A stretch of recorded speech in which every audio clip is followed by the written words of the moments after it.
Dahya Bae Kalidas atau Deka yang berusia 37 tahun adalah seorang pekerja keras.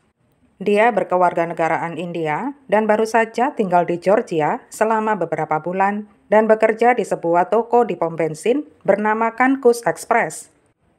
Deka bersedia menolong rekan kerjanya tanpa pamrih dan bahkan oleh para pelanggan, Deka dikenal sangat ramah. Semua orang yang mengenalnya menilai Deka orang yang tulus hati dan para pelanggan dibuat nyaman oleh pelayanannya. Seorang rekan kerja Deka yang sekaligus sahabatnya mengatakan Deka sangat membantu dan mereka selalu kompak bekerja sebagai satu tim dalam menjalankan toko. Dia mengatakan Deka sangat cepat beradaptasi dengan lingkungan baru dan menggambarkan Deka sebagai penyemangat orang-orang di sekitarnya.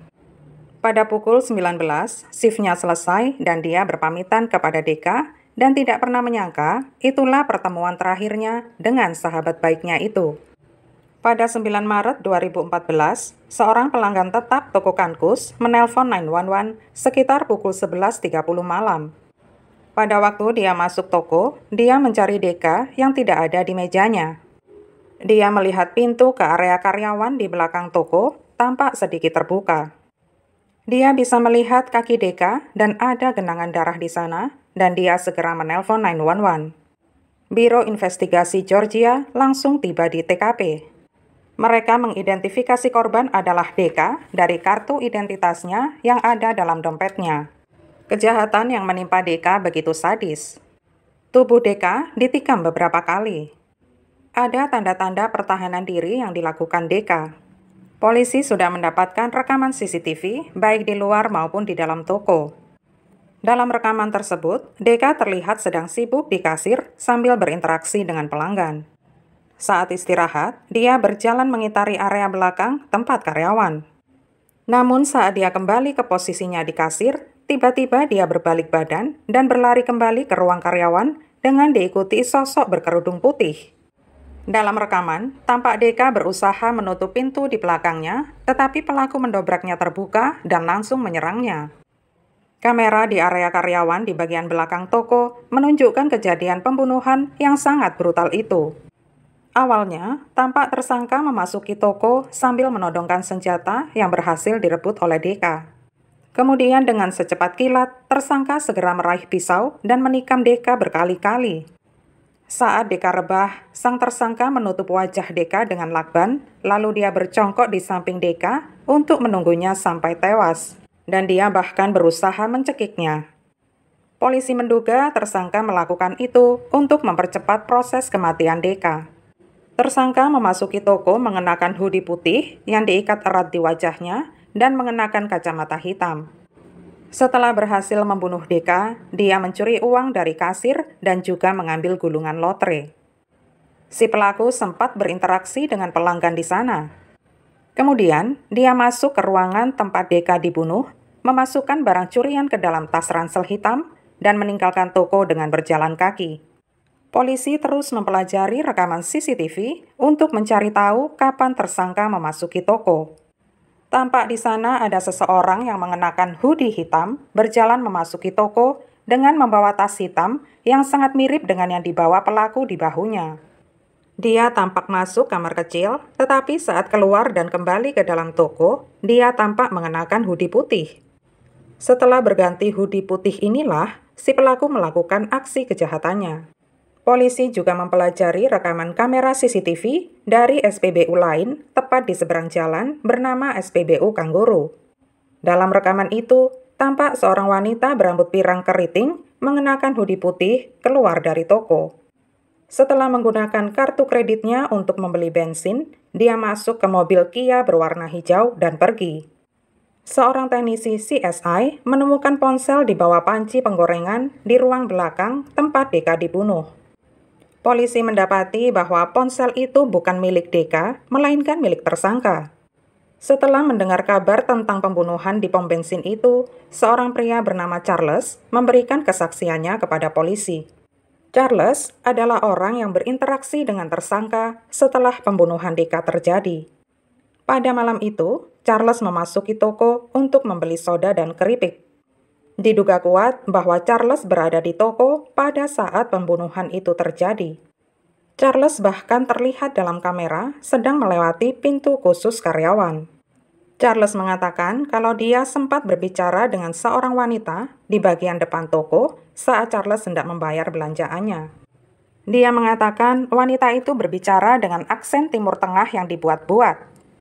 Salah satu teknisi forensik bisa mengakses ponsel tersangka yang ditemukan di dalam toko itu. Ponsel itu mengarahkan mereka kepada tersangka yang adalah seorang wanita bernama Sky Mims. Polisi bisa memastikan foto wajah Sky adalah orang yang sama yang terekam dalam kamera CCTV toko. Sky tidak pernah tercatat memiliki riwayat kriminal sebelumnya. Dia pindah ke Dalton untuk mencoba peruntungannya di kancah musik dan hip-hop. Polisi segera merilis foto Sky ke media. Polisi menghendaki agar masyarakat tahu bahwa Sky adalah orang yang sangat berbahaya. Pada 11 Maret atau 2 hari setelah pembunuhan DK, ada sebuah informasi penting yang masuk ke polisi. Penelpon mengatakan Sky berada sekitar 30-45 menit dari Dalton. Marshal AS dihubungi supaya membantu proses penahanan Sky. Di rumah tempat Sky diyakini tinggal, polisi melihat ada mobil Kia hijau terparkir di depan rumah. Ternyata, seseorang yang deskripsinya sangat mirip dengan Sky sebenarnya berstatus mencuri mobil tersebut. Marshal AS mendekati rumah itu. Saat mereka memanggil penghuni rumah tetapi tidak ada jawaban, mereka pun langsung menerobos masuk ke dalam. Pada saat itulah, Sky keluar dari kamar di lantai atas dalam keadaan telanjang bulat.